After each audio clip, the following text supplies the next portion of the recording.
How's it going, Queen's College? Alhamdulillah. Alhamdulillahi Rabbil Alameen wa salatu wa salam ala ashraf al-anbiya'i wal mursaleen wa ala alihi wa sahbihi ajma'in. ثم أما بعد فأعوذ بالله من الشيطان الرجيم ولا تهنوا ولا تحزنوا وأنتم الأعلون إن كنتم مؤمنين رب اشرح لي صدري ويسر لي أمري واحلل عقدة من لساني يفقهوا قولي آمين يا رب العالمين ثم أما بعد.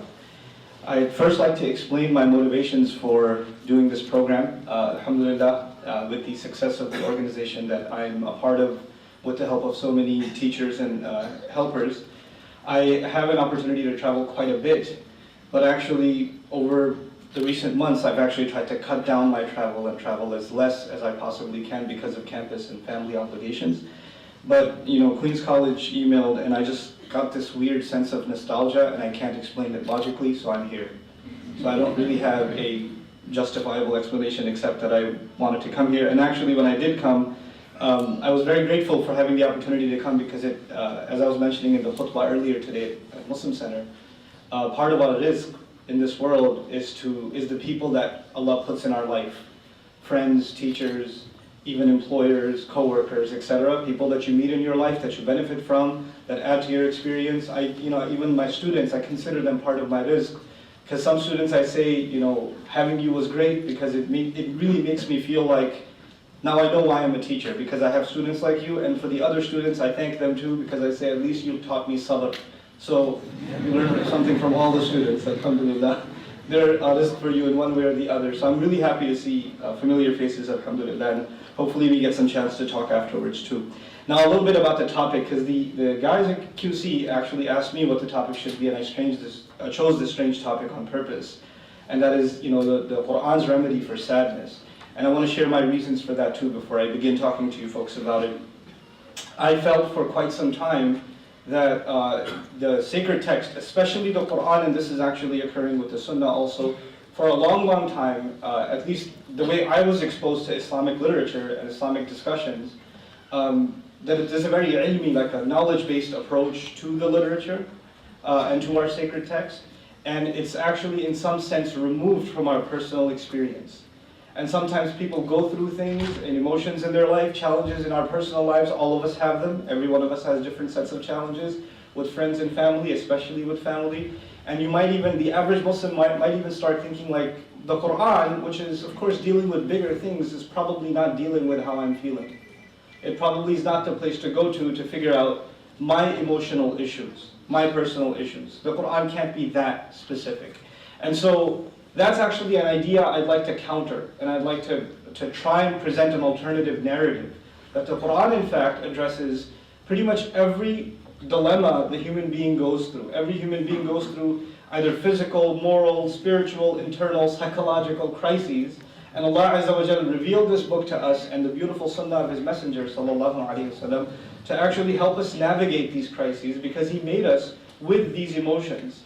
When I was a student of psychology, incidentally I studied psychology here at Queen's College many, many years ago, and one of my professors, when studying abnormal psychology, even said at the end of one of his lectures, because I was really intrigued, every time he would give a lecture about abnormal psychology, depression, or especially depression, anxiety, things like that, I'd have a discussion with him afterwards because the parallels I saw with what he was saying and what I've been studying from Qur'an. And in one of his just candid moments after the lecture, he just said, let me pull you to the side, let me tell you something. Human beings are just so flawed. That's what he told me.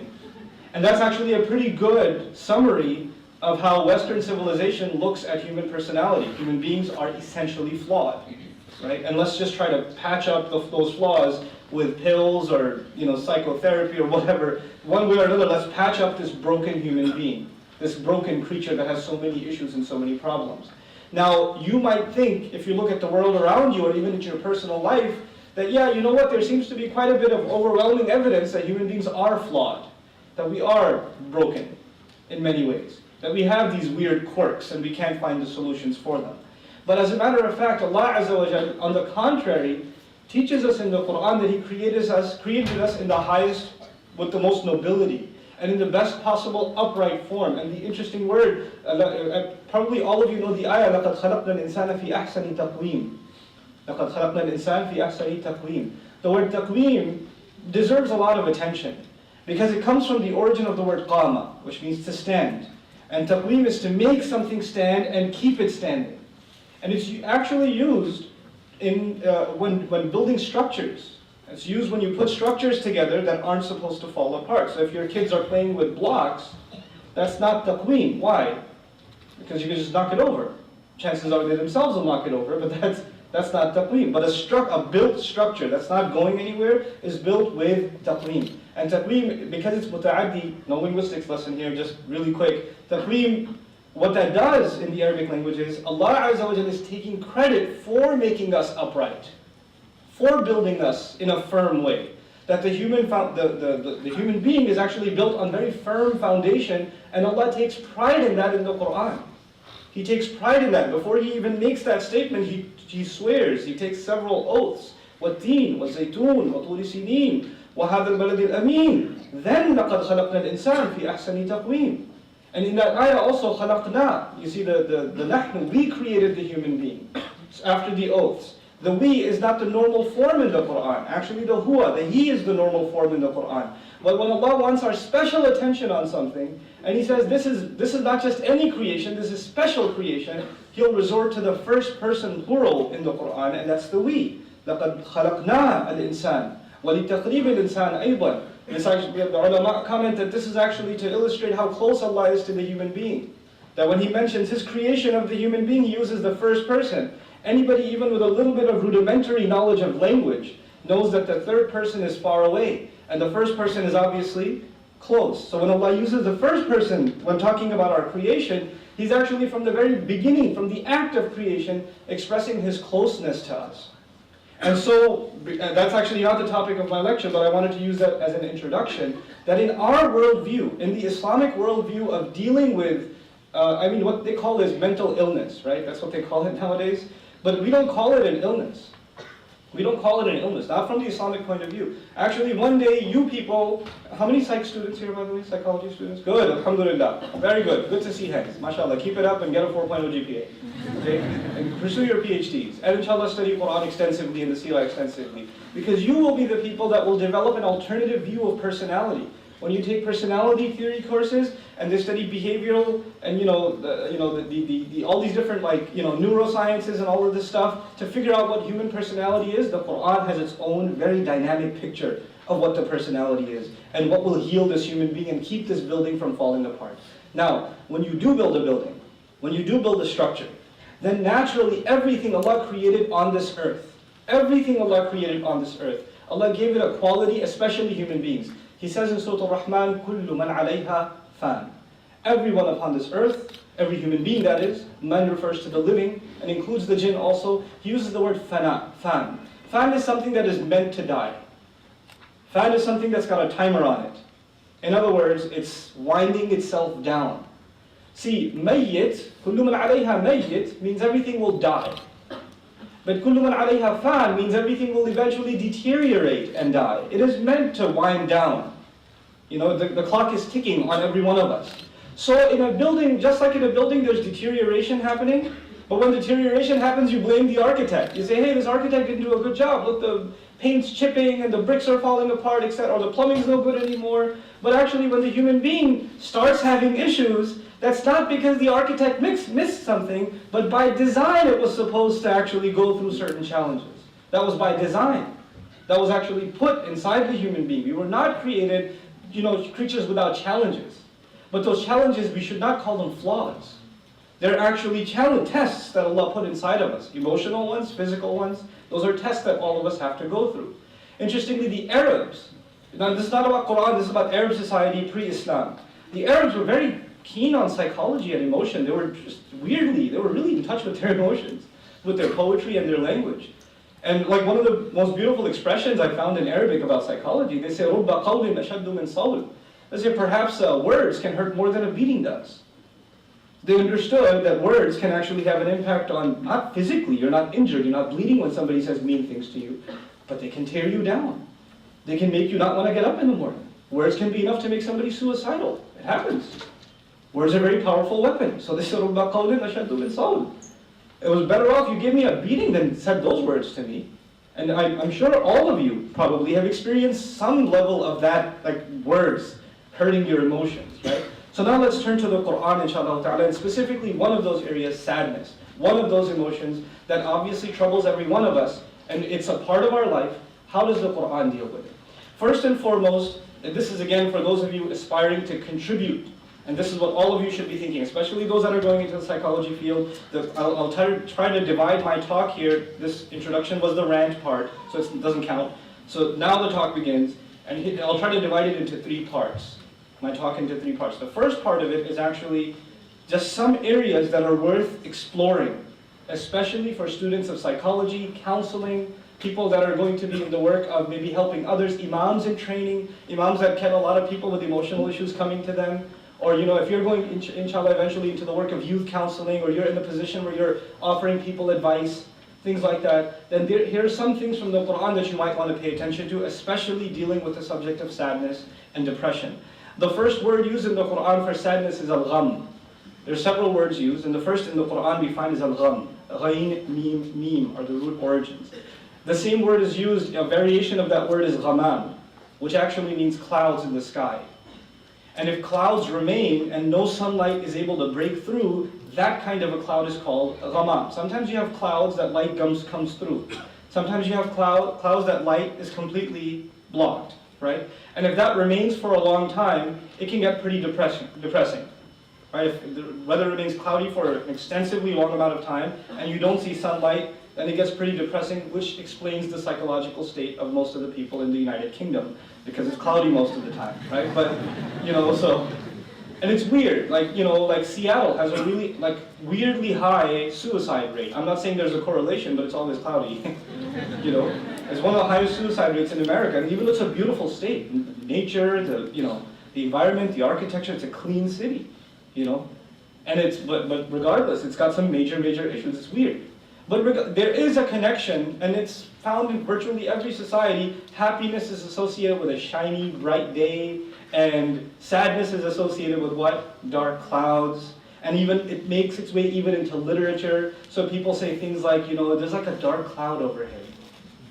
You know, there's like, you know, when my husband comes home, it's like a dark cloud over the house, or something like that, right? So this is not just limited to ancient Arab discourse, but they were very human, and there are some things we share with them, right? The idea of brightness and light being associated with happiness. Even nowadays, they have these like multi-million-dollar like pharmaceutical companies that sell antidepressant pills, and they spend millions of dollars in their advertising industry, and they're showing the lady walking in the sun. And when she's depressed, there's a cloud over the sun, and she's just sitting there. Do you have bad thoughts? Take this pill. And then quickly inside in the quick credits at the end, or the disclaimers at the end, might make you suicidal. And then they go, move on. Yeah, I'm not sad anymore because I'm dead. But anyway, so ghamam is actually a state of unrest. Ghamam is a state of unrest. And going back to the analogy of the clouds, what that's the word gham describes in the Arabic language a kind of sadness where the bad thing hasn't happened yet, but you're anticipating it to happen. Because if there's a lot of dark clouds forming, what does that mean for the Arab? Well, that means maybe a storm is coming, some tornadoes coming, right? People before us were a lot more in touch with nature. We're so into our technology, we don't even look at another person's face. We're just stuck in our phone. But people before looked at the sky all the time, and when they saw a lot of dark clouds, it was like they were anticipating something bad to happen. Lightning to strike, thunder, rain, something could happen. And in some cases good, but in many cases bad, right? Now, this word is used in the Quran in a very particular context. And I'm not here to discuss every context of every word with you, but what I'm here to suggest is that if a study was made of, for instance, a kind of sadness where you're anticipating things to get worse, then the word gham is used. How is it used in the Quran? What situations did Allah describe gham with? And the study of that, how will that help me deal with someone who keeps thinking the future is bleak, who never sees the bright side of things, who's always looking at the glass as half empty, someone who's pessimistic all the time, negative all the time. Don't look at the person next to you. But like, you know, but you can have people like that are always downers. They're never happy. They can't just see something, they can't see the good side of something. They have to see the bad side of something, right? And that is a particular quality of gham. If you have too much gham, that's the kind of person you become. The next term, very popular term in the Quran, commonly used, is al-huzn. Al-huzn, and the root letters for that are ha, za, and nun. And this is for one to remain unhappy or uneasy about something. You're not settled about something. It's keeping you from going to sleep. You keep worrying about something. It's actually the opposite of farah. Farah actually means you can't sleep because you're too happy. That's farah. It's the exact opposite. Now you can't sleep because you're too sad. You're too depressed. You're too worried. You keep thinking about something and it's not letting you go. Maybe you've been looking for a job for a long time. You can't find it. So all you're thinking about. You're driving, you're thinking about it. Maybe you were, about to get married, and 2 months before the marriage, the other family said, no, we don't like you anymore. Assalamu alaikum. And you're in depression. Like I had everything set. You printed the cards. It was up on my Facebook page, and now we have, aliansara.com, and paid for 1 year's hosting on that. So where am I going to find another Sara now? It's crazy, but. But the idea is that it's something that is that it sets on you. Huzn, the ulama say, like ulama al-lugha, the linguists and the people of lexicons, they say that huzn is an onset. It sets into a person after an incident. Something happens, and as a result, you become depressed. You were hoping something worked out your way, and it didn't work out your way. Like the old examples you find in the ancient books are like the farmer who was looking forward to his crop, and a month before he's going to harvest, a storm comes and destroys the entire farm. All his hopes are torn down, and his entire year's labor is taken away from him, right? So you have high hopes for something, and you're looking forward as something is going to bring you joy, and it ends up bringing you a great deal of sadness. Huzn is actually one of the most common words used to describe sadness in the Quran. So it requires a study in and of itself. But one ayah at least deserves our attention. Very beautiful. Allah Azza wa Jalla says many times in the Quran, La khawfun alayhim. You can finish this one for me. La khawfun alayhim. Wa la hum yahzanun. Very common in the Quran. Right? And the language of this ayah is remarkable. But I'll give you just a little bit of commentary about the language of this ayah. Wa la hum yahzanun. The word hum in the ayah is actually an addition. So you can linguistically say wa la yahzanun. You can just say وَلَا يَحْزَنُونَ, but Allah says وَلَا هُمْ يَحْزَنُونَ. And this is done in the Arabic one of the rhetorical devices, the purpose of which is al-ithbat ala ghayr al-fa'il, to allude to someone who's not there. In other words, Allah is saying, they will have no grief, they will have no fears on them, Judgment Day. Believers will have no fears on them, and it won't be they that are in a state of sadness. It's not them that are going to be in a state of sadness. What does that seem to indicate? If it's not them that are in a state of sadness, that means somebody else is going to be. The hum there actually indicates somebody else in between parentheses. That's the beauty of the Arabic language. What we're learning from that is you will have states of sadness in life, in this world. Huzn will be there. But a perpetual state of sadness is actually not for you. And whatever huzn you're going through is nothing compared to the huzn of that day. Whatever grief you're going through, whatever suffering or emotional trauma you're going through, and I'm not minimizing it in any way, but what Allah is saying is the huzn of that day is the actual huzn. It's the actual huzn. And it's not like if you feel sad, you must not have good iman. That's not true either. We'll talk about that a little. That'll be my second part. Is it true that if we really had iman, we would never be sad? No, absolutely not. That's not true at all. Prophets experienced a great deal of sadness. Righteous people experienced a great deal of sadness. The Quran is full of stories in which one of the central themes is sadness itself. Sadness is a part of life. It's a reality of life. The Quran is not there to eliminate sadness. The Quran is there to help us navigate it. Because it is one of the tests of life. Just like happiness is one of the tests of life. Just like anger is one of the tests of life. It's not like you can eliminate anger. You can't. These are emotions that were programmed inside of us. It's like saying, like you're eliminating one of the things that is inside you, like a limb. These are the unseen limbs of our being, right? These emotions that we have. Quran teaches us to navigate them in a healthy way. We'll talk about that in my second section. So what was the first word, just to see how bad the attention span is out here? What was the second one? Huzn. The third word is al-bath. Bath, ba, tha, tha.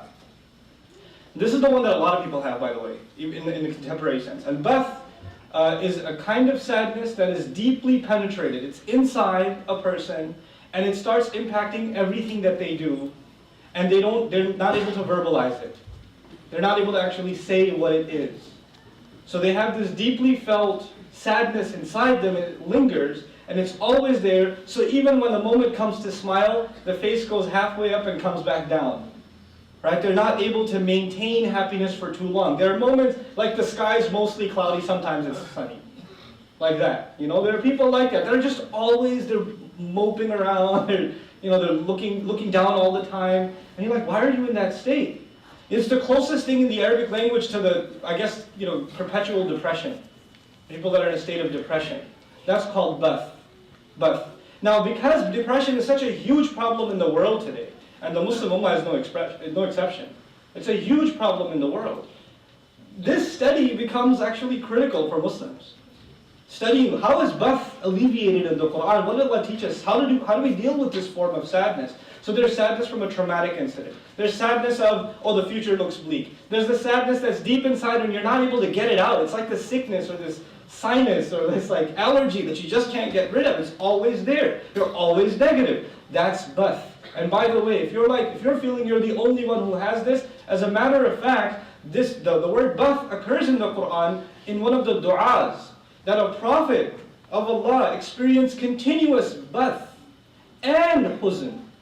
إِنَّمَا أَشْكُو بَثِّي وَحُزْنِي إِلَى اللَّهِ. I complain about my bath. I'm not translating now. I'm complaining about, Allah says, this prophet says, I'm complaining about my bath and my huzn to Allah. To Allah. What does the Zohar teach us? You can even complain to Allah. Just what that ayah teaches us, I don't complain to anybody else. I talk about my suffering and my pain, and what does the complaining mean? Complaining doesn't mean, Ya Allah, come on. I'm so depressed. Help me out here. No. You know when you go to the doctor and complain? You don't slap the doctor and say, hey bro, you don't talk about it. Why'd you make me have allergies? You go and complain to the doctor because the complaint is actually a form of you getting his sympathy and his healing, his prescription. Just like a child complains to the mother when they're sick. Real complaint or fake complaint. My kids, there's flu going around all over the country. Like 3 of my kids had the flu the last month. So 3 girls go to school in the morning, 2 of them are sick. One of them has someone gets, oh, my stomach hurts, my stomach hurts. The other one's just fine a second ago and she goes, actually, I'm going to join the my stomach hurts? Not a good actor. So you have to, did I train her? I was like, you have to hold your stomach, you have to crunch a little bit. You shouldn't have made eye contact, because now you're checking for validation, it's not genuine. If you're going to act, then, come on, just like put a little work into this. And you could have done a lot better. You could have sold this to your mother so much better. I don't tell her that in front of her mother, but on the side, look, you need to work on your, my stomach hurts. You have to be a little more genuine. But the idea is, when a child is complaining to the mother, my stomach hurts, the child is not saying, you caused my stomach ache. The child is saying, who else am I going to whine to? And when do you whine? You whine when you're with the beloved. You don't whine in front of anybody else. You whine in front of the beloved. In fact, the people that you have a stiff relationship with, when they come and ask you, how's it going? You say, alhamdulillah, everything's good. It's fine. It's okay. No, I'm okay. Why? Because they're not close to you. But when you go home to your mother, they say even, الرجل في بيت أمه صبيان, they say that in Arabic. They say a man in the house of his mom turns into a baby. Big guy. Goes to visit his mother, goes inside the house and meet turn into somebody else. You're going to turn into mush. Doesn't matter if you're 40 years old. When you're with your mom, it just comes out. That's what the ayah is teaching us actually. That the prophetic prayer is when that kind of sadness, you just don't feel like anybody will understand. Nobody will hear what you have to say. Nobody can relate to what your problem is. And at that, the only one you go, the one you can turn to that understands you totally, that's إِنَّمَا أَشْكُو بَثِّي وَحُزْنِي إِلَى اللَّهِ. That's for the person who feels like I have nobody to talk to. That dua was given. It's such a beautiful gift in the Quran. So we've got 3 words so far, gham, huzn, and bath. Then there's the word waid. Waid. And waid is used to express when someone feels like they're cursed. Like they just have bad luck. And this is used for oneself and others also. When you curse somebody in Arabic, don't do it, but I'm saying, when a person curses someone in Arabic and wishes the worst upon them, they say waylak. waylak, okay? And wayli is also, ya wayli is also used. Ya wayli means, or ya waylata and waylati. There's several variations of it. Those variations mean I feel like I am damned, I'm cursed. That everything I do turns to poison. Nothing I do works out. You don't have any confidence left in anything coming, bearing its fruits. You don't feel like anything you do will change the situation. You become hopeless. And you're utterly hopeless, and at that point you feel like there is no good fortune coming my way. There is no hadh. There's no hadh means good fortune. It's not coming my way, and that's when you feel wayl. Wayl is also used for shock, but it's also used for that kind of sentiment. That I'm suffering from wayl, I'm cursed, I'm damned. And this is one of the worst words of the Arabic language. It's actually one of the words describing a place in hellfire. Which is interesting, right? Because Allah is describing hellfire with something that's also used to describe psychological torture. Right? He's describing hellfire with a word that's actually not physically painful, but it's actually emotionally painful. And it makes you understand when you're sitting in a psychology class and Psych 101, your professor says, sometimes psychological pain is more painful than physical pain. And you're like, really? I don't know. I'd rather feel sad than get my arm chopped off. You haven't experienced possibly wail, and thank Allah for it. Then you understand the age-old saying that I was referring to, رُبَّ قَوْلٍ أَشَدُّ مِنْ صَوْتٍ. So wail is a very deep level of sadness, and it's when a person feels like they're cursed and there's no good coming in their way. A modern manifestation of that I've personally seen through emails that I just simply can't answer, because emails are not a way to give people psychological advice. It's dangerous, actually. You don't even know who's messing with you on the other side of that screen. But one of the common manifestations of this, I feel, is I made a mistake in my life, and I feel like Allah has cursed me and nothing good ever happens. I lost my job, this happened, that happened, that happened. And I really think that Allah doesn't like me anymore. And not only will I have a miserable life, I'm just going to probably burn in hell anyway, etc., etc. This person just develops this I am cursed mentality. Even if they don't say the word cursed, everything they say sounds like they are convinced that they are somehow cursed, And that's a very, very, very powerful and very dangerous state for us to be in. May Allah protect us from it. Then there's asaf. There's asaf. In the Arabic, when you say, I'm sorry, you say, أنا آسف, أو أنا متأسف جدا.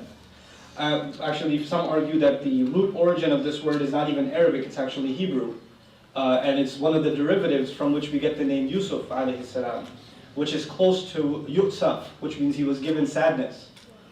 Because if you study the story of Yusuf alayhi salam, it has very sad turns, one after the other. A child separated from a parent, an innocent man imprisoned. There are several occasions of very, very sad instances in his life. And so his name itself, they say, is derived from that word. But let's talk a little bit about asaf. This actually means a kind of sadness that eventually turns into other negative emotions. That's what I meant by the Arabs were really in touch with their feelings. They didn't just have a word for sadness, they kind of categorized it, right? So this word asaf actually means when sadness, that emotion of sadness, turns into something else. Like, for example, you're upset about something. You're upset about, maybe you got a bad grade, right? You took an exam, midterm, you crammed as much as you could, but you were half asleep when you were taking the test. You got a 40 on your test, and then you come out and you're extra mean and snappy with your friend. Then you're experiencing asaf, because the sadness from one thing is translating into anger in other things. And this word is actually a pretty good indication of how we substitute or project our... Are you giving me a license plate? Okay. You're trying to help me out here? Okay. Because somebody's in here and they're trying to get out. I mean, keep kicking them in, but I don't know how much longer I can keep the president of the others MSA in here. Okay, so anyhow, what was I saying? Something about happiness? What was it? About failing at No, this lecture was about Adam alayhi salam. And then you take the anger from one thing and you... What was the word? Asaf. Asaf. Very good. Very good. Asaf. Asaf is the sadness where you displace your emotions into something else. Usually anger.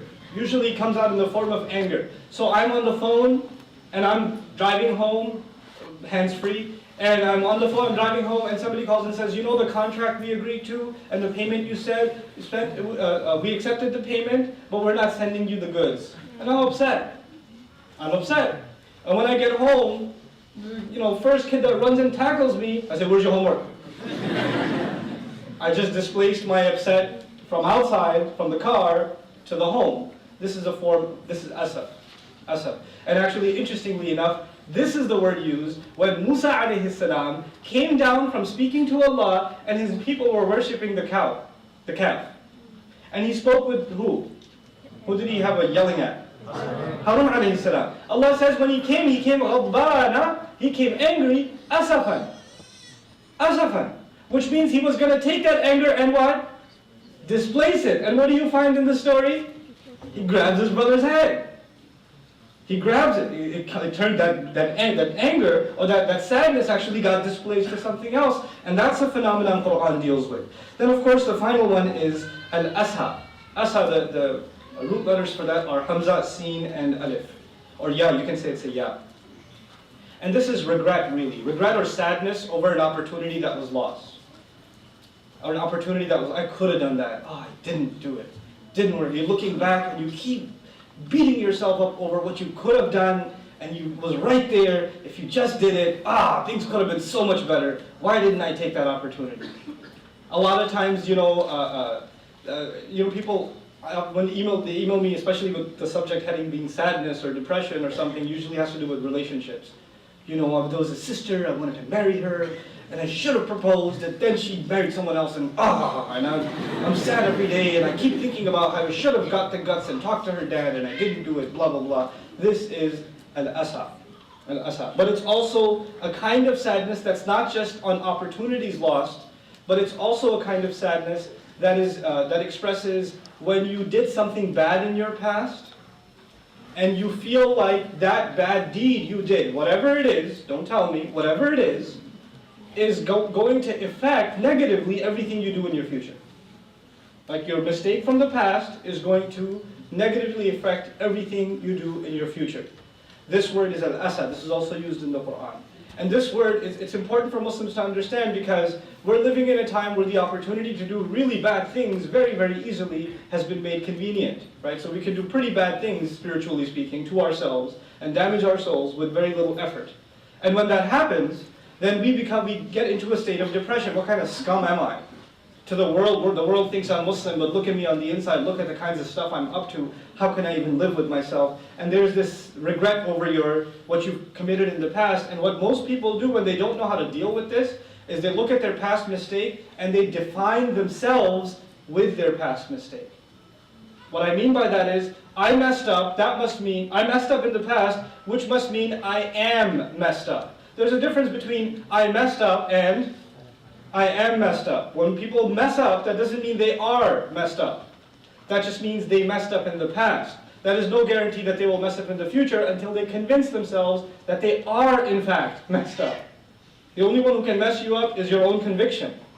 Allah Azza wa Jal built you with taqweem. You could get hit, that building could get hit, it could get rattled, but you can fix the damage and maintain the building. Or you could say, let it get hit some more until the building collapses. Then don't blame the architect. And don't blame the architect. That's you brought that on yourself. You cannot live with that kind of constant negative being brought back over and over and over again. There are mother-in-laws, especially in Desi culture, that relive sad incidents in the past. Or they don't let their daughter-in-laws, or the daughter-in-law doesn't let the mother-in-law, or the father doesn't let the son or daughter, they don't let them get over what happened. Just get over it. Move on with life. They can't do it. They have to bring it up. It happened 20 years ago. Let it go. No, you did not get married without permission. Therefore, it just makes me sad. But it's over. You cried about this for 3 weeks already. Remember all those tears? Remember all those dishes you broke? We did that already. Now I have children, and those children are going to get married. And you're still not coming to the wedding because of what happened for that like 30 years ago. You're making yourself miserable, people around you miserable because of asa, because you can't let go of the past. And you're letting it cloud the rest of your future. Allah Azza wa Jal did not want us to have a heavy life or to have a heart filled with sadness. Actually, one of the descriptions of a heart that's full of iman, a beautiful description in the Quran is qalbun salim. Qalbun salim, so beautiful. The word salim in the Arabic, you know one of its meanings? Healthy. One of the meanings of salim is healthy. Allah wants the believer that comes to Allah on Judgment Day successfully, Allah says, إِلَّا مَنْ أَتَى اللَّهَ بِقَلْبٍ سَلِيمٍ, except for the one who comes to Allah with a healthy heart, a sound heart, a heart that is free from damage, meaning emotionally you're sound, not just in terms of your iman, but these emotions have an effect on our iman. Fear, anger, depression, grief, all these things are directly related to our iman, and that's my next conversation with you. I shared a few Quranic words with you. There are actually more, but these are the words that become the subject of somebody's study when they're trying to understand this emotion from the Qur'an's point of view. And it's really a wealth of wisdom for bettering our living, and inshallah one of you is going to do your PhD on this and publish it, and then you can, make a dua for me on the first page or something. Okay. Alright, so now, this is my second section. I think I'm organized. But the second section is different cases in the Qur'an where Allah describes, in fact, that sadness is a reality. And therefore you're not any less of a person for experiencing sadness. Iman, having good iman, having strong faith does not mean you're guaranteed happiness. Those are not equivalents, in this world at least. This is a world of difficulty, of challenges, and of trial. So for instance, Ibrahim alayhi salam as a young man experiences the trauma of being expelled from his own house. That's traumatic, being kicked out of your home by your father, right? And being, having to leave your entire village, your entire family. And then you have Yusuf alayhi salam who's being betrayed by his own older brothers. What's a little kid do? He wants to be like his older brothers. He wants to play with his older brothers. If you're the older brother, you always want to play with your older brother's toys.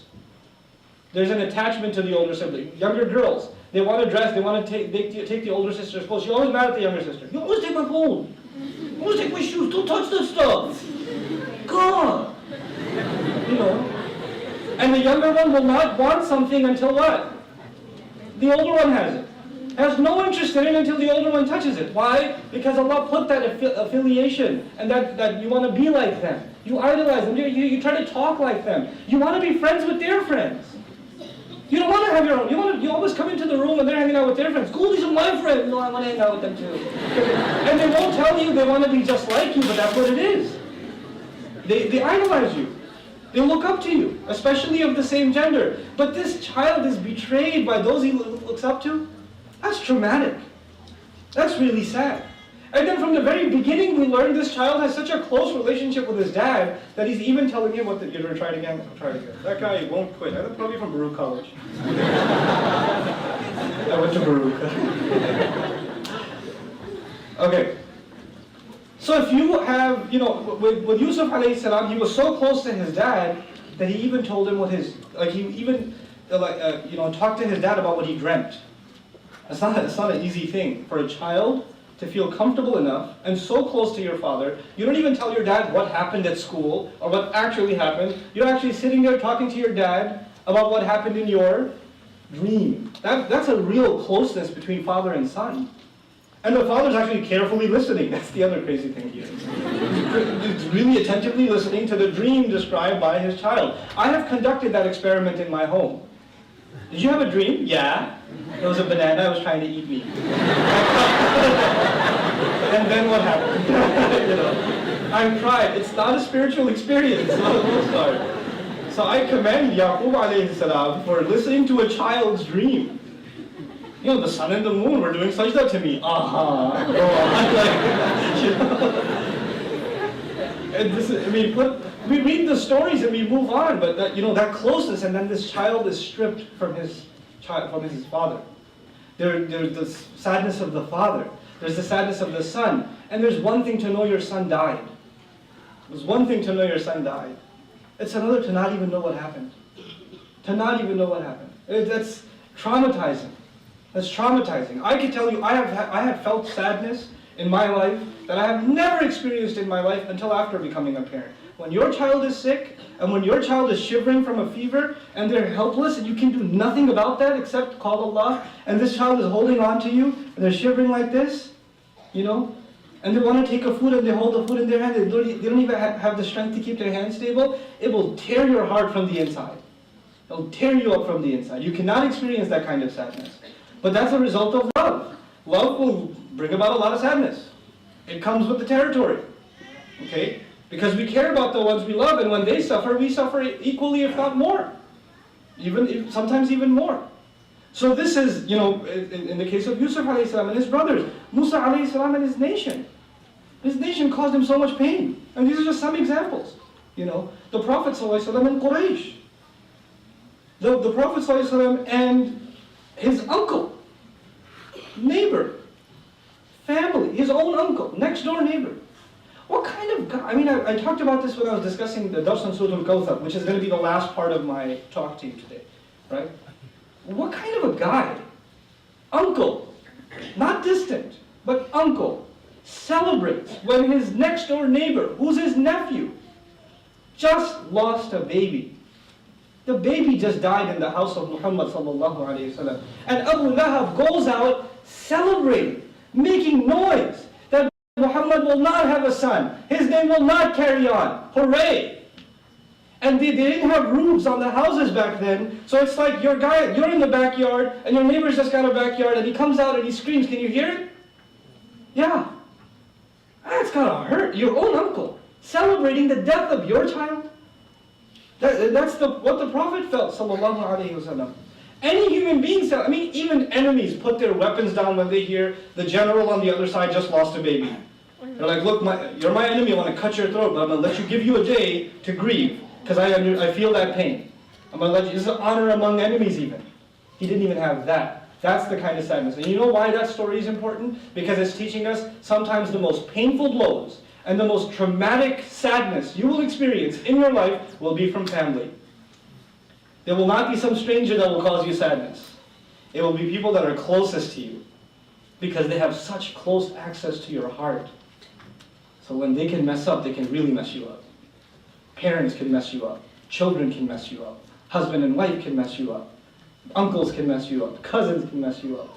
Those people that we love the most can also hurt us the most. And that's something that's not unique to you. The Prophet himself, sallallahu alaihi wasallam, experienced these things in the most horrendous way. And there's a reason Allah put that stuff in the Quran for us. Because we don't feel like we're the only ones dealing with this stuff. We're not. This has been dealt with before. These situations have occurred before. Then, Adam alayhi salam and his sadness. His sadness with Allah. Has Allah forgiven me or not? I was in Jannah just a couple of minutes ago, and now I'm where? On the earth, kind of wandering around figuring out what to do. Last thing I know, Allah was not happy with me. I did something I shouldn't have done. Are people in that position ever? That they did something that they shouldn't have done, and then life takes a bad turn, and they start thinking, maybe I've done something wrong? That's a study of Adam alayhi salam's situation. He was in that situation.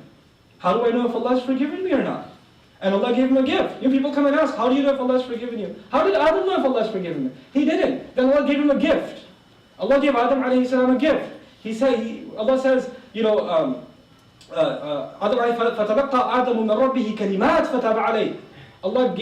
brought Adam into contact, alayhi salam, He brought him into contact with words and then accepted his repentance.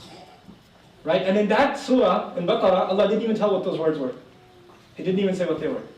He just said Adam was brought into contact with words from his master, and as a result of those words, therefore, he accepted his repentance. Meaning, if you guys could have access to those words, Adam alayhi salam messed up pretty bad. That's pretty bad. And even he's given these incredible words, and he used them sincerely, and then Allah forgave him. So when somebody asks, how do I know if Allah's forgiven me? I say, well, we are children of Adam, so we did inherit the gift. This is passed down. Gifts are passed down in inheritance, right? And there's one thing that you don't have to share inheritance and divvy up is wisdom. Wisdom is passed down 100%. Not like property. Property has to be divided. Money has to be divided. But wisdom you can deliver 100% to the next generation. What did we get in inheritance that we can know that Allah has forgiven us? رَبَّنَا ظَلَمْنَا أَنفُسَنَا وَإِن لَمْ تَغْفِرْ لَنَا وَتَرْحَمْنَا لَنَكُونَنَّ مِنَ الْخَاسِرِينَ. That dua is an inherited dua to know that you've been forgiven. That's a very powerful thing to know. To answer that very deep and very sad, very heavy question. Then of course, Nuh alayhi salam and his spouse. His son caused him grief.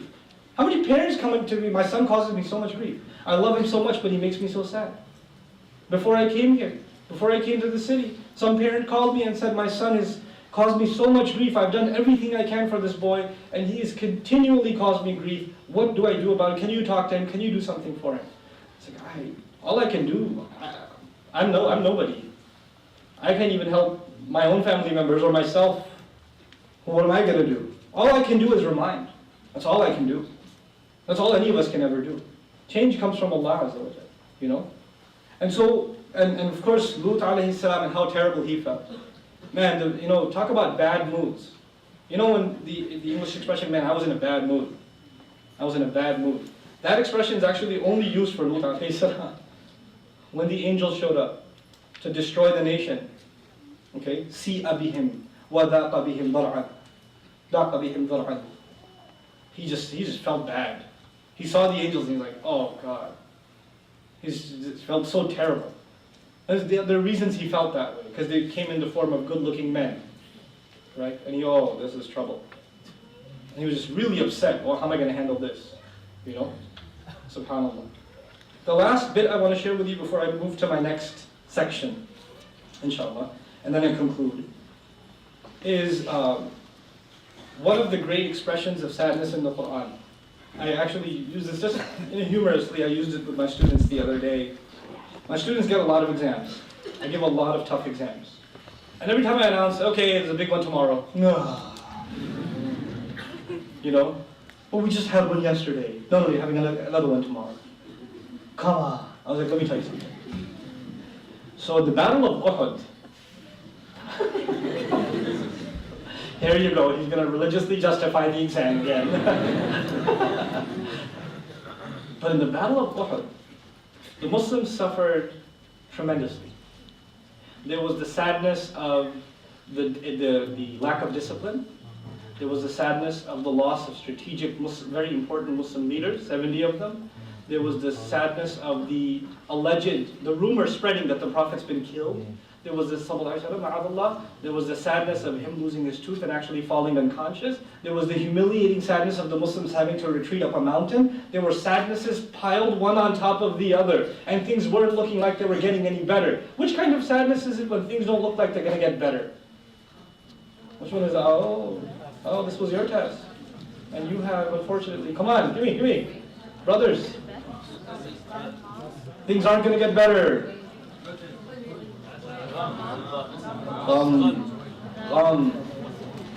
Clouds ain't going away. Bad things are going to happen. Allah says, فَأَصَابَكُمْ غَمًّا بِغَمٍّ I hit you. I targeted you with gham after gham. I targeted you with gham upon gham upon gham upon gham upon gham. Why? لِكَيْ لَا تَأْسَوْا عَلَى مَا فَاتَكُمْ. So you stop worrying so much. So you stop worrying about what you lose. You stop becoming sad. That's so. The other word for sadness is used now. Right? So to look back and regret.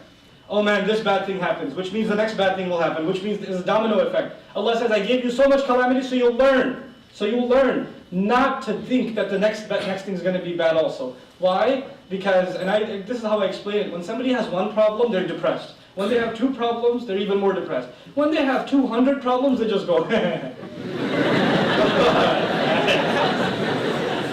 It's all good, bro. It's all good, homie. Once you get that many problems, ain't no problem. Whatever, man. Allah says, I hit you with so many problems, so you stop worrying about your problems. So you realize you're not in control. Allah is. And just chill out. Stop trying to control everything. SubhanAllah.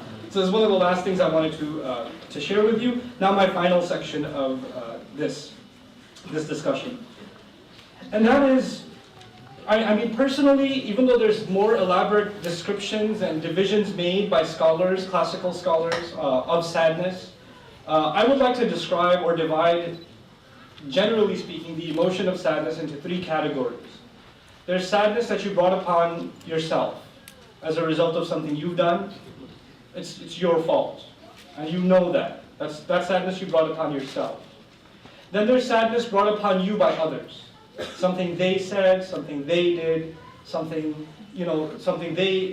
somehow they had an effect on you, and that brought sadness upon you. And the third circumstance of sadness is a sadness that's a result of a circumstance. You can't even blame a person.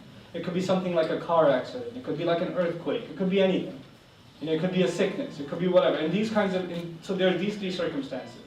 And the first circumstance, what was it again? What was the first circumstance? Something you've done yourself, and you're depressed about something you did. A lot of people have that. My recommendation is for you to carefully study the dua made by Musa alayhi salam. And you'll notice, as I talk, you'll notice that I keep trying to illustrate to you, the subject of my talk was the Qur'an's remedy for sadness. There's not one, there are thousands of remedies in the Qur'an for sadness, but I keep alluding to the fact that every time I get close to talking about a solution, what comes up? Dua. Every time I start talking about a solution, what comes up again? Dua comes up. Adam alayhi salam was sad, what did Allah give him? Allah gave him a dua. You have Ilyas alayhi salam, really just in a state of depression, sadness, and he says, I will only complain to Allah Azza wa Jalla. Right? So you have these prophetic situations and they all turn into du'as. Now this du'a is which prophet? When you made a mistake yourself? Musa alayhi salam. I'm sure you've done some pretty bad things, but I'm pretty sure you didn't punch a guy and he died. Right? Don't raise your hand, please. There's police here, just relax, okay? They're not here, you didn't have to check. Okay. So, Musa alayhi salam has done this really bad mistake. And he's, now those kinds of mistakes can haunt you for life. Soldiers come back from the battlefield having killed innocent people and they end up committing suicide. Really, they're broken psychologically because of the atrocities they have committed. They relive those moments over and over again. When you've done something wrong, you are one of the victims. You're not just the criminal, Allah makes you suffer internally for that. You pay the price. But even if it was an honest mistake, in the case of Musa alayhi salam, that guilt of taking another life is not something easy to swallow. It doesn't leave you alone. But Allah inspired him with this beautiful dua. رَبِّ إِنِّي لِمَا أَنزَلْتَ إِلَيَّ مِنْ خَيْرٍ فَقِيرٍ. That is actually the key to moving on with life. If you've made a mistake and you don't know how to move on with life, learn from the dua of Musa alayhi salam. Master, no doubt about it, me, whatever good you send my way, I am desperately in need. My back is broken, I am not capable. Whatever good you send my way, I can use it. Let me explain what we mean by good here. Good means two things. Ya Allah, give me good opportunities in life. Ya Allah, don't let the mistake I made make the rest of my life a bad experience. Don't give me sadness after sadness after sadness. Give me positive experiences and good opportunities in life. By the way, right after that dua, Musa alayhi salam got a job in the next ayah. Right, he made that dua, next ayah he got hired. And married. One ayah. It's pretty awesome. And that next ayah starts with a fa, which means therefore. Therefore, the girl came, called him to the dad, he told the story, she said, I'd like to, let's hire him, and the whole thing worked out. But all as a result of his dua. What we're learning that because that little fa in the ayah in Surah Al-Qasas is that du'as can have a serious impact on the rest of your life. Where am I going to find a job? I'm homeless, I'm a fugitive from the law, I ran away from Egypt, I don't even know my way around here, I'm just sitting by a puddle of water. I don't even, my shoes are torn up, my clothes are beat up, I'm sitting under a tree, I don't even know if this tree belongs to someone that kicks me out of here. Next thing, Ya Allah, send some good my way, boom, got a job, married a girl, moved in, 8-year visa, set. Everything, set. 8 hijjat, really, study the ayat, you got an 8-year visa to live in Madian. Housing, everything paid, covered. It was sweet. And what a job interview, it was a side note, but what a job interview. He goes to the girl's father and he says, I killed someone, I run away from there, I'm homeless right now. And 2 minutes later he's saying, you should marry my daughter and you should live here. That just proves Allah makes things happen. You don't make the rishta happen. Right? But anyhow, so that's for you, the other meaning of khayr. That's one meaning of khayr, bring good things in my life. But the other meaning of khayr that's more relevant to our conversation here. If you have made a mistake in your past, if you've made a major mistake in your past, then the only way to move on is to become desperate to do good deeds. He's asking Allah, Master, whatever opportunity you give me to do good, I will jump on it. I am bankrupt. Like someone bankrupt jumping towards a coin, I will jump towards a good deed. Helping someone, doing something good. Master, just give me the chance, I will do it. I have hurt another human being, I will spend the rest of my life helping human beings. This dua he made right after he helped a couple of girls get some food or some water for their animals. Then he sat down and said, Ya Allah, any other voluntary deed, hook me up.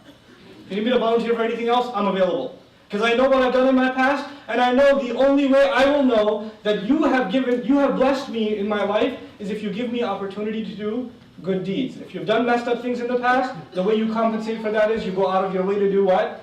Good things. And the lesson in Surah Al-Qasas is, the number one kind of good thing is not make more salah or make more dua. That's standard anyway. You have to do that anyway. Help people. Do good things for people. Mend relations. Visit the sick. Take care of your parents. Visit your grandparents. Talk to the cousin that you hate. Send them a gift. That stuff. That's what because he did good for these girls. He didn't go and do ibadah and then say, Ya Allah, forgive me. Actually, he just helped these girls and saw that helping them is actually my healing, me moving on with life. That's how he saw it, alayhi salam. Okay? So that's when you make a personal mistake. Now I told you there are three kinds of sadness that I divided. There was sadness brought on you by yourself. There was sadness from what? Sadness brought upon you by other people. In the case, one of the great examples, Musa alayhi salam is such a hero in the Quran, really. I mean, I even made friends with a rabbi because I'm so in love with Musa alayhi salam. Really, I have a rabbi friend in Dallas. I hang out with him talking about Musa alayhi salam.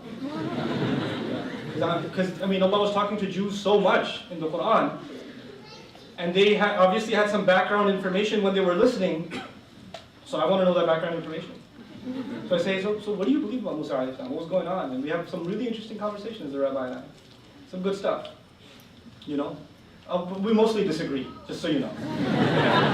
We mostly disagree. And one of our first conversations was, so how did Moses get revelation? Alayhi salam. He goes, well, he was herding his sheep and he saw a fire on a mountain. I was like, cool. Was he by himself? He goes, yeah. I was like, he was with his family. He said to his family, unless you're considering his sheep, his family, no. He had a family. And by the way, just because I'm talking to the rabbi at a kosher restaurant, I was like, by the way, they were Arab. Because he married Madi, he married Arab. And they admit that. Alhamdulillah, at least they admit that. So, Moses' kids were half Arab. It's cool. But anyhow, coming back to Musa alayhi salam, when others cause you pain, when others, his nation has caused him so much pain. So much pain. And the only one really willing to listen to him, or anything he has to say, is his own brother. That's all he's got, really. So he turns to Allah and says, قَالَ رَبِّ إِنِّي لَا أَمْلِكُ إِلَّا نَفْسِي وَأَخِي. I have no control over anybody except my own brother and myself. Myself and my brother, that's all I can control. فَافْرُقْ بَيْنَنَا وَبَيْنَ الْقَوْمِ الْفَاسِقِينَ. Ya Allah, just can you divorce us from these other people? I can't deal with them anymore. This is not for family. Don't make dua to Allah, Ya Allah, my mother-in-law. Move her to another state. Ya Allah, if she can just move to Atlanta, it would be so much better for us. No. This is about other people, not family. There's no escape from family. لا مفر من الأهل. Ain't no escape. Prophets they cannot depart from the family until God's commandment comes. Nuh alayhi salam has to stick with his family until Allah tells him leave. Ibrahim alayhi salam continues to pray for his father until Allah tells him stop. When a mother came up to me and said, my son is such a disappointment. One of my kids memorized Quran, did this. The other one drinks and he clubs and I don't even think he's my son anymore. I don't consider him my son. Desi auntie, no, aaj ke baad mera beta nahi hai. That sort of thing. I told her, how do you say it? Well, Ibrahim alayhi salam, he left his father, and Nuh alayhi salam, Allah told him it's not your family. I was like, Allah told you it's not his family, or Nuh alayhi salam? And after how many hundreds of years have you lived that you get to apply the fatwa of Nuh alayhi salam yourself? Watch it, lady. That's still your son. You can call him whatever you want, but he's still your son. You can't break family ties. But you can pray to Allah to separate you from those who are not family that are causing you a lot of grief. It could be your employer causes you a lot of grief. It could be, Ya Allah, get me a job where I don't have to suffer through this. That's fine. If Musa alayhi salam has a right to ask that, you have a right to ask that. That's fine. There are some people you just can't get along with. They're just there to cause you grief. And you pray to Allah to help you get away from those kinds of people. Keep you away from them. And that's perfectly fine. But when it comes to family, it's not about, Ya Allah, get me away from them. Ya Allah, make our relations better. Ya Rabbana hab lana min azwajina wa dhurriyyatina qurrata a'yun waj'alna lil muttaqina imama. Master, make us and grant us from our children and our spouses what cools our eyes. What cools our eyes. And qurra also means in the Arabic language something something that's stationary. So I can't take my eyes off of them. I love them so much I don't want to look away. I love them so much I don't want to hang up. And when you call mom, you say, Mom, I gotta go. And you just can't wait to hang up. Okay, are we done? Are we done? Okay, can I call you back? Can you call me back? I'm on the other line. I'm really not, but I'm on the other line. That sort of thing, that just means qurrat a'yun is not there yet. You can't wait to see them. That's not the case. That's just not the case, That's the dua we make for family, that those tensions, they go away. Now, the last kind of trauma was what? Last kind of sadness?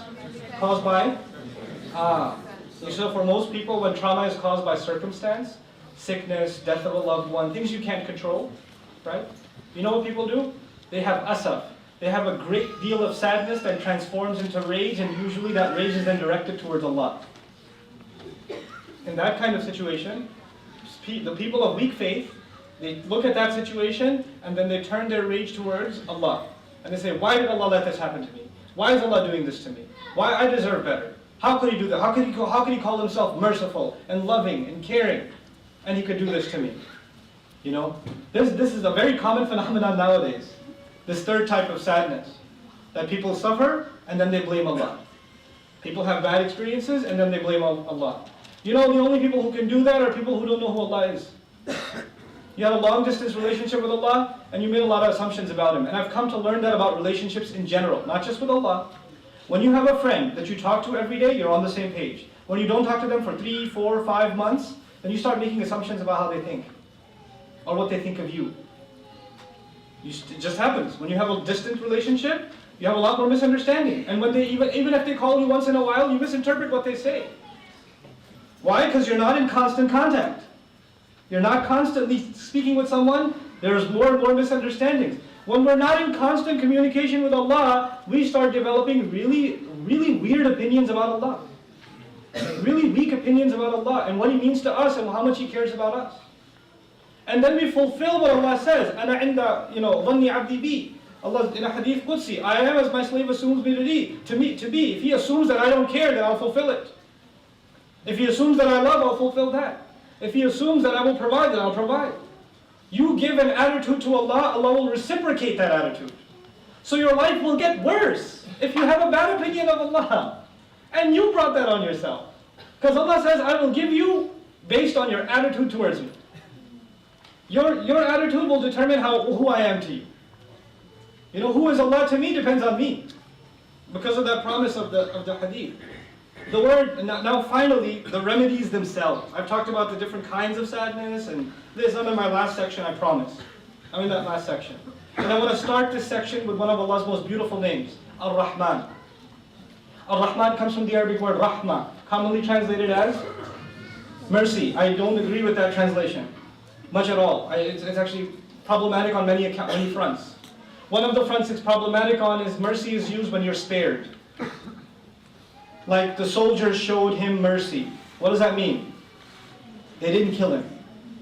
When you're playing a game of tag, you ever play the game Mercy even? When does somebody say mercy? Spare me. When the wrestler is holding the guy up in the air, and the guy looks down and he knocks on his head and goes, hey, mercy. What's he asking for? To be spared. Mercy is used in context where something bad is about to happen, and then it stops from happening. Thanks for showing me mercy. Sparing someone. So when we think of Allah as merciful, at least in the English language, right? Merciful, we cannot have that connotation. We cannot think, bad things were going to happen, and Allah decided not to punish us. No. Actually, the word rahmah in Arabic comes from rahm. And rahm means the belly of the mother when she's pregnant. The womb of the mother. And the rahm is actually in a hadith, the rahm is tied to rahmah. That Allah says the way you will understand what rahmah is that you will reflect upon what the womb of the mother is. That will give you some idea what rahmah is. And then you might begin to understand who ar-Rahman is. Who Bismillah ar-Rahman ar-Rahim, that ar-Rahman that we call on, who that is. The rahm of the mother, the womb of the mother, all of us were in it at one point in our existence. Did we have to worry about food, shelter, clothing? Were all of our needs taken care of? If there was a problem, who dealt with the problem? The mother did. This womb was our world, and we were wrapped in care and in love. And we offered nothing but grief to the one holding us. The mother is caused pain by this child. She almost dies giving birth to this child. There is no other scenario in human existence where someone who almost kills you gets all of your love. You should be at least mad at the baby. You know, it just almost killed me. You know how much I bled for you? You know? At least be mad at the kid, but the mother sees him and does what? Oh, my baby. It was worth it. This baby, even when it's inside, the mother is stretching, is pulling at her ribs, is kicking, and all kinds of things. He's making her throw up. Everything tastes like paper. You know. She can't go to the bathroom easily. She can't sleep. This side, the back hurt. That side, the ribs hurt. She's constantly in pain. And yet, all she has for the child is love. Actually, one of the core meanings of rahmah is someone who wraps you in his care motivated by what emotion, by what sentiment? Someone who surrounds you in their care because of love. And no one does that more than Allah. He surrounds us in His care out of His love. That's Ar-Rahman. Now if you knew who that is, then you wouldn't be talking about Allah a certain way. You wouldn't be talking about Allah. That's because you cannot compare creation to Allah. What your mother did for you in your belly cannot even be compared to what Allah is doing for you all the time. You can't even compare the two. That's who Allah is to us. Ar-Rahman. So that's the first remedy in the Quran, the names of Allah, and of them Ar-Rahman. The one we invoke all the time, the one we call on all the time. The second example that I want to share with you, wallahi, this is one of the most powerful examples of dealing with this subject in the entire Quran. Musa alayhi salam helped his people escape Egypt. You know that, right? How you guys doing on attention span? You guys okay? You guys alright? Okay. Alright. If you're not doing okay, just continue sleeping, that's fine. Alright. So, Musa alayhi salam just helped, by Allah's permission, his nation escape Egypt. These people have been in slavery for quite some time. Slavery a happy time or a sad time? Sad time. What adds to that sadness is that the people that are walking across the body of water have living memory of babies being slaughtered in front of their eyes, their own children not just dying, being murdered. Is that a memory that just disappears? No. There is, even though they have escaped the clutches of Fir'aun, these people have lived a life of indescribable sadness. It's not just the loss of a child, it's the loss of thousands of children in front of the eyes of the parents, at the hands of merciless soldiers. This was a policy of Egypt. So you have a bunch of grieving parents that are escaping, Egypt. A bunch of grieving parents. And Musa alayhi salam has helped them escape. Now they're on the other side. Has the sadness disappeared? No. Now Musa alayhi salam is going to give them a khutbah. Now you would think in this khutbah he's going to tell them to be patient. Because when someone is sad, what do we usually tell them? Be patient. Nobody ever tells you how. Everybody says be patient. Patience is a goal. There's no how to patience. You get there. You can't just say, oh, be patient, okay. Patient, got it. You can't do that. Still not coming, still not coming. You have to do certain other things that get you to patience. Patience is not something you can just do. It's an acquired power. It's an acquired, power. It's not something that's innate inside of us. It has to be nurtured, built. So the question in this khutbah, what I feel, is that Allah Azza wa Jalla gave us the key to nurture patience. As a matter of fact, they're out in the middle of the desert, they don't have food supplies, and there's the sadness and trauma of that terrible history that they've lived.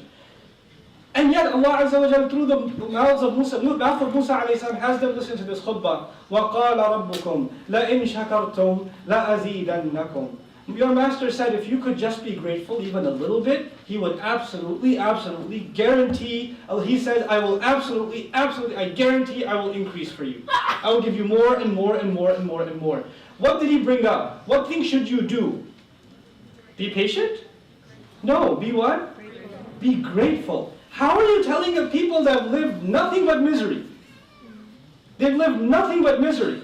And you're getting up on the minbar and you're telling them you need to be what? Grateful. You need to be grateful. This is the key remedy to sadness. The change of thought. Instead of thinking about patience, because patience means you're thinking about the trouble you had and now you're being patient over it. The messenger, Musa alayhi salam, changed the mindset of the entire people. He's saying, hey, don't think about the sad things that have happened in your life. You need to focus on the good things that have happened in your life. And when you focus on the good things that have happened in your life, who will you give credit to? Allah Azza wa Jal, and that will make you grateful. And when you become grateful, what becomes easy? Patience becomes easy. When gratitude is not there, patience is impossible. Why do our ulama call sabr and shukr two wings of a bird? Bird can't fly with one wing. Why do they call it that? There's a reason. Because without gratitude, these people can't move on with their life. And what a beautiful thing. Allah Azza wa Jalla said in that ayah, if you were just to be grateful, I promise, I swear to it. And if ana is used, azidannakum. And the strongest form of the verb is used. And Allah normally does not use I in the Quran. That's even more rare than nahnu. It's the rarest form. But he says to them, if you could even show me 1 ounce of gratitude, al-madi, la in shakartum, even if you did that, then I guarantee over and over again, I will increase you. Now the question arises, when you say to somebody, hey, I want to increase you, does that make any sense to you? What do you mean? You want to increase me in terms of weight, knowledge, wisdom, patience, crime? What do you want to increase me in? Money? I'm interested in that one. You know? Allah Azza wa Jalla says in the ayah, through this khutbah of Musa alayhi salam, Allah says, if you were only to be grateful, even the least bit, I will absolutely increase all of you. The question he didn't answer is, in what? زاد يزيد هذا الفعل يحتاج إلى تمييز. This verb needs a distinction. Like we say, ربي زدني what? علما, not وزنا. Ya Allah, increase me in weight. No. علما. Knowledge. Increase me in knowledge. In this ayah, Allah promises, I will increase you. He doesn't say in what. He doesn't say in what. You know why? Because every one of you needs increase in some other thing. And he said, whatever you need, I will increase. I will not limit my increase to you. Some of you, I will increase you in children. Some of you, I'll increase you in patience. Some of you, I'll increase you in strength, in knowledge, in rizq, in provision, in happiness. You know, I'll increase you in whatever you need increase in. Because sadness is something is depleted, right? Something's missing. I'll increase it. I'll fill it up for you. You just have to be grateful. وَلَئِنْ كَفَرْتُمْ إِنَّ عَذَابِي لَشَدِيدٌ. Subhanallah. And if you were to be ungrateful, Allah does not answer actually the conditional statements in Arabic. You know how in English you say if-then statements? If you do this, then this will happen. So if you're grateful, then I'll increase you, right? But if you're ungrateful, Allah didn't put the then. That's a mercy of Allah. If you're ungrateful, ... He didn't put it then. That's His mercy. That's actually, you can't be grateful for anything else, be grateful He didn't fulfill that. He just started a new sentence, إِنَّ عَذَابِي لَشَدِيدٌ. Didn't say فَإِنَّ عَذَابِي لَشَدِيدٌ. وَلَوْ قَالْ فَإِنَّ عَذَابِي لَشَدِيدٌ لَكَانَ جَوَابَ الشَّرْطِ. If he said فَإِنَّ عَذَابِي لَشَدِيدٌ in that ayah, that would have been, you're going to get punished. Allah didn't put a fa there. Every letter in Quran, wallahi, every letter is just incredible. Last remedy. And it's on the same note. And I'm going to try to make this as brief as possible. I told you one of the most traumatic experiences emotionally in the Prophet's life, sallallahu alaihi wasallam, is the loss of a beloved son. What adds to the misery of this event is, of course, Abu Lahab and his wife. Thus, all of this is happening. And 2 surahs are revealed. Surah Al-Lahab, which probably all of you are familiar with. But interestingly, and more importantly, Surah Al-Kawthar. Surah Al-Kawthar is revealed. And Surah Al-Kawthar doesn't even address what the Prophet lost. And we all know what the Prophet lost, sallallahu alaihi wasallam. It's hard to stop thinking about it. It's hard. You know? And Allah Azza wa Jalla says, Inna a'tainaka al-kawthar. We gave you kawthar. We gave you al-kawthar. Here you are thinking about what you just lost, and Allah is changing your thoughts entirely and making you think about what Allah just gave you. This is the ultimate remedy of sadness. You just think to yourself, Allah has given me a lot. Allah is telling His Messenger, in the hardest of times, I have given you the ultimate abundance. What more could you possibly? Al-Kawthar, you can't have more mubalagha than that. Al-Kawthar. Fawwa'al, so one of the rarest forms of the Arabic language. Kawthar. You can't have more than that. Some say it's the Qur'an. I've given you Qur'an. Why are you sad? What treasure, what could you possibly be missing in life once you have my book, my word? The Prophet has told Sallallahu Alaihi Wasallam. Qur'an itself is the remedy for sadness. When Allah is speaking. When Allah is speaking to you and me. That is a remedy of sadness. What more could we ask for? And then Allah, and by the way, when you become grateful, what's the show of gratitude? The show of gratitude is salat. فَصَلِّ لِرَبِّكَ.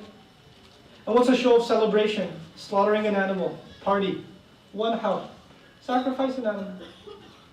Don't even worry about your enemy. Inna shani'aka huwa al-abtar. Your enemy, I'll deal with him. You just worry about praying and focus on the good I've given you. Just think about that. And your sadness will go away. The Muslims will have to learn these remedies from the Qur'an.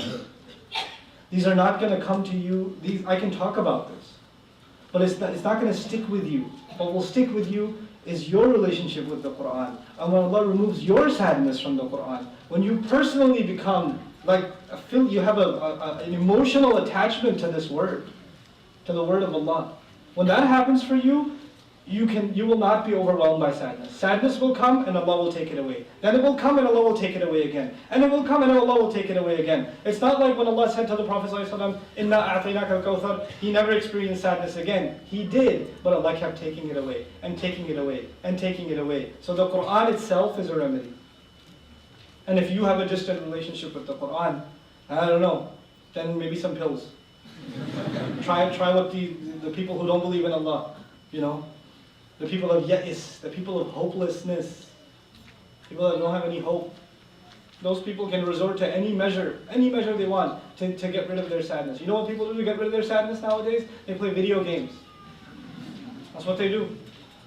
They shoot drugs. They smoke weed. They take hallucinogens. They drink. They go to clubs. So they can listen to brain-numbing music all night, so they don't have to actually think about how miserable their life is. Even if they're going to throw up the entire next day, it doesn't matter, because at least now they don't have to deal with their sadness. Their sadness is eating away at them. It's eating away at them. And Allah Azza wa Jal gave us a solution for all the forms of sadness in His book. If we just asked Allah for it, if we just did, we'd be a happy people. I tell you, the world could use the optimism the Qur'an has to offer. It really does. But the world will not see it until we exhibit it. Why would anybody be curious about the Qur'an if the people of the Qur'an are always frowning? Honest to God. I lived in New York a long time. I went to high school here. I left here, 4 or 5 years ago. I didn't know that there was such a thing as Muslims just normally smiling. That was a new experience for me when I left here. That wasn't the norm. Guys, what is with it? Everybody else in the city is miserable and they have plenty of reasons to be. The smog, the pushing around in the subway, everybody else trying to cut you off, people, the parking meter and whatever. You got all the reasons to be upset. It's cool.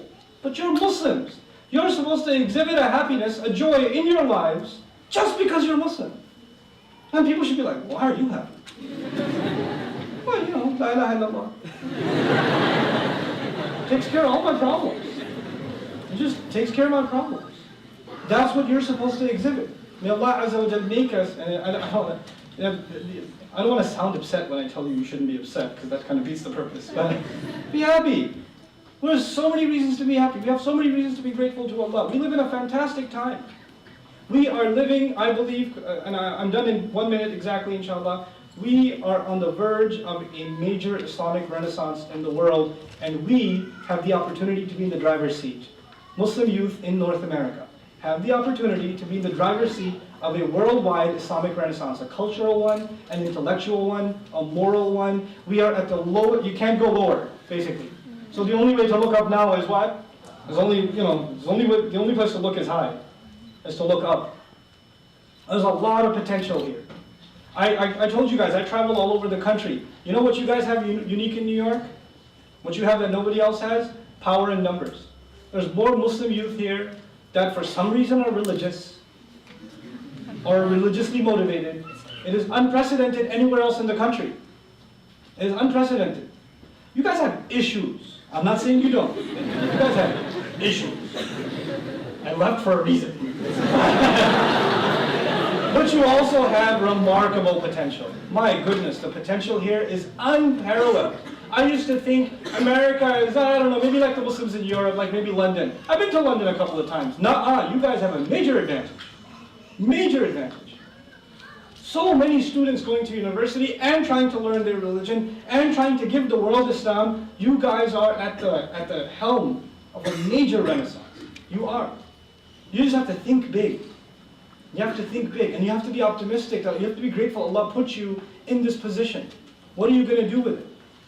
What are you going to do with it? Inshallah ta'ala. May Allah Azza wa Jal not make us a people that are overwhelmed by sadness. May Allah Azza wa Jal let us all be ones that are healed by the sadness, the remedies to sadness that He offers in His book. May Allah Azza wa Jal make our salawat, our prayers, our recitation of the Quran, and our learning, and our brotherhood among each other, and our sincere counsel to one another, a means by which mended hearts or broken hearts are healed. May Allah Azza wa Jal make our masajid and our communities and our MSAs a place where brotherhood and tolerance and understanding and good feelings towards each other are fostered, and jealousy and ill feelings and anger and suspicion and hatred are removed. That may Allah Azza wa Jal make us a people that become an example for everyone else in the world.